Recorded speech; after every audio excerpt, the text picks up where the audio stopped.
1896, o apropriadamente chamado James Parsley, pois parsley significa salsinha em inglês, levou um clube de ciclismo vegetariano à vitória, e os seus concorrentes tiveram que comer corvo, que é uma expressão em inglês que significa humilhação ao admitir que estava errado. Alguns belgas fizeram um estudo em 1904 em que aqueles que comiam mais plantas supostamente levantavam um peso cerca de 80% mais vezes, mas o Dr. Greger não conseguiu encontrar o estudo original em inglês. Ele conseguiu encontrar uma série famosa de estudos em Yale, publicados há mais de um século, sobre a influência do consumo de carne na resistência física. 49 pessoas foram comparadas, atletas normais, a maioria deles estudantes da Universidade Yale, atletas vegetarianos e vegetarianos sedentários. A experiência forneceu um teste rigoroso às reivindicações daqueles que não comiam carne. Para surpresa dos pesquisadores, os resultados pareceram justificar as reivindicações, sugerindo que não comer carne leva a resistência muito maior em comparação com aqueles acostumados à dieta americana padrão. Veja bem, o primeiro teste de resistência foi quantos minutos seguidos os estudantes conseguiam estender os braços horizontalmente, comedores de carne versus não comedores de carne. Os atletas de Yale conseguiram manter as mãos erguidas por cerca de 10 minutos em média. É mais difícil do que parece, experimente fazer o mesmo.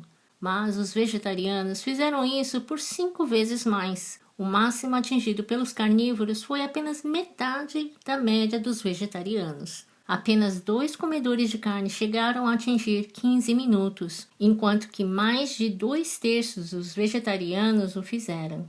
Nenhuma das pessoas da dieta padrão chegou a meia hora, enquanto quase metade dos que se alimentavam de forma saudável o fizeram, incluindo 9 que excederam 1 hora, 4 que excederam 2 horas e 1 ultrapassando 3 horas. Quantas flexões profundas do joelho você consegue fazer? Um atleta conseguiu fazer mais de 1.000, sendo a média de 383, mas eles foram derrotados até mesmo pelos vegetarianos sedentários.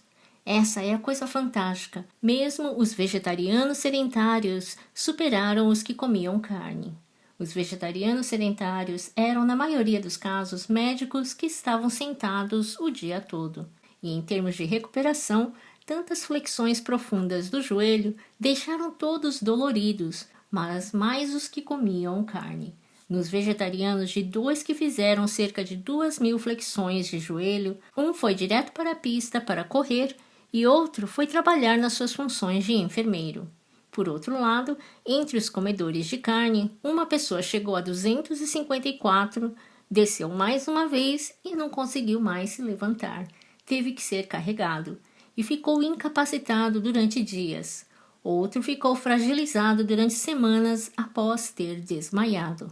Pode-se inferir sem qualquer dúvida, concluiu o outrora pesquisador cético de Yale, que o grupo de atletas que comiam carne era muito inferior em termos de resistência aos vegetarianos, mesmo os sedentários. O que poderia explicar essa diferença notável? Alguns alegaram que os alimentos de carne continham algum tipo de veneno de fadiga, mas um pesquisador alemão que detalhou suas próprias experiências com atletas ofereceu uma resposta mais prosaica. No seu livro sobre o que parecem ser estudos fisiológicos de vegetarianos supermotivados, ele considerou provável que a aparente superioridade vegetariana se devia apenas à sua tremenda determinação para provar os seus argumentos e espalhar a sua propaganda. Ou seja, eles faziam um esforço maior em qualquer competição do que os seus rivais carnívoros. Os pesquisadores de Yale estavam preocupados com isso e se deram o cuidado de estimular os comedores de carne ao máximo, apelando ao seu orgulho universitário. Não deixe que esses vegetarianos fracotes ganhem do espírito de Yale. O estudo chegou ao New York Times. Os atletas carnívoros de Yale, parece o título de um filme de zumbis, foram derrotados em testes severos de resistência. O professor de Yale acredita que mostrou definitivamente a inferioridade em testes de força e resistência dos carnívoros em comparação com aqueles que não comem carne. Alguns dos atletas mais bem-sucedidos de Yale participaram nos testes de força e o professor Fisher declara que eles foram obrigados a admitir a sua inferioridade. Como é possível que a verdade desse resultado tenha ficado obscurecida durante tanto tempo?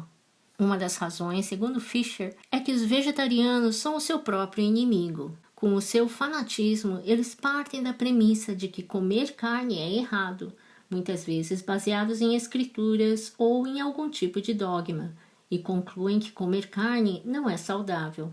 Não é assim que a ciência funciona, e tais saltos lógicos levam a serem desconsiderados como fanáticos e impedir qualquer investigação científica genuína. Muita ciência, mesmo naquela época, apontava uma tendência distinta em direção a uma alimentação mais baseada em vegetais.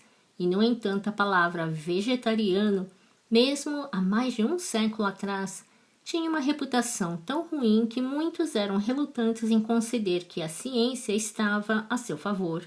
A atitude científica adequada é estudar a questão do consumo de carne precisamente da mesma maneira em que se estudaria a questão de qualquer outra coisa.